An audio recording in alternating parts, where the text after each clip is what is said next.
दूसरी सुबह जमींदार, मुनीम और दो आदमी जिनके हाथ में लाठी थी, चारों लोग रामू के घर की ओर चलते हैं। जैसे ही रामू के घर के पास पहुंचते हैं तो जमींदार और दोनों लोग थोड़ी दूर रुक जाते हैं। अरे रामू भैया, बाहर निकलो, मैं पास ही के गांव से आया हूँ। जरूर, जमींदार होगा। मैं आज गेट खोलूंगा ही नहीं। मैं तुम्हारी ससुराल से आया हूँ। तुम्हारे ससुर साहब ने तुम्हारे लिए कुछ रुपए और कुछ आभूषण भेजे हैं, क्योंकि बुढ़ापे की वजह से उनसे यहाँ तक आने की नहीं बन पा रही थी, इस वजह से उन्होंने मुझे भेजा है। इतना सुन रामू के मन में लालच आ जाता है और वे फटाक से गेट खोल देता है। कहाँ है पैसे और धन? क्या तुम्हारा ही नाम रामू है? हाँ, मेरा ही नाम रामू है। कहाँ है धन?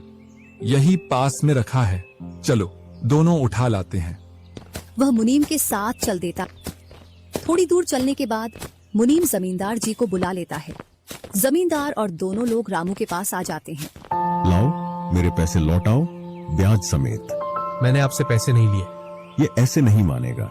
अब तुम दोनों के हवाले करता हूँ, तुम चाहे जैसे इससे पैसे निकालो। और दोनों आदमी रामू को लठ से मारते हैं। रामू चिल्लाता हुआ, अरे भाई रुको, अरे भाई रुको, मत मारो, अरे भाई रुको, मत मारो। इधर वह दोनों रामू में दे लठ बरसा रहे थे। तभी राजू गेट खोलकर देखता है तो रामू पर कुछ लोग लठ से वार कर रहे थे। तो वह दौड़कर उनके पास आता है और बोलता है, अरे भाई रुको। इस रामू ने आज से 5 महीने पहले मुझसे पैसे लिए थे। जब लौटाने की बारी आई तो बहाने कर रहा था। कितने पैसे हैं? 2000। रुको, मैं लाता हूँ।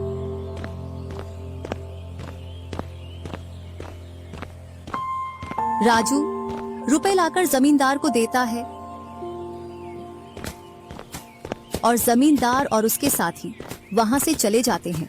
इधर रामू भी अपने घर में चला जाता है और राजू भी। कुछ दिनों बाद दोनों भाई अपना अपना खेत खोदने के लिए खेतों पर पहुंच जाते हैं। इधर खेत खोदते खोदते राजू दौड़ते हुए रामू के पास आता है और बोलता है, देखो मुझे खेत में क्या मिला है। राजू के हाथ में हीरा देखकर रामू के मन में लालच आ जाता है और वह मन ही मन सोचता है, इसके खेत में तो और भी हीरा हो सकते हैं। क्यों ना मैं इसको मेरा वाला खेत दे दूं और इसका खेत में रख लूं, जिससे मेरे पास भी बहुत सारे हीरे हो जाएंगे। मैं क्या बोल रहा था, क्यों ना तू मेरे वाले खेत पर फसल कर ले और मैं तेरे वाले पर। इतने दिनों से तू कम जगह पर कर रहा था। और रामू राजू वाले हिस्से को खोदने लग जाता है।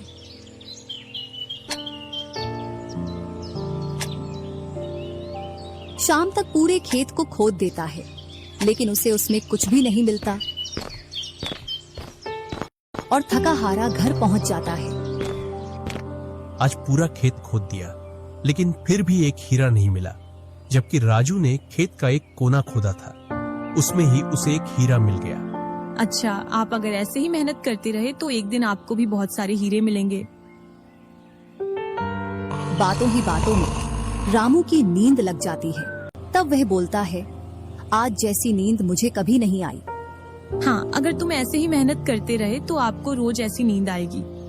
और रामू उसे वर्ष राजू की तरह अपने खेतों में मेहनत करता है और दोनों की फसलें बराबर निकलती हैं, जिससे रामू के चेहरे पर अलग ही चमक दिखती है। एक दिन चारों लोग साथ में बैठकर खाना खा रहे थे। क्या सच में उस दिन खेत में से हीरा निकला था? हाँ भैया, निकला था ना। जो आज आपके घर में, उसकी वजह से कई सारे हीरे रखे हैं।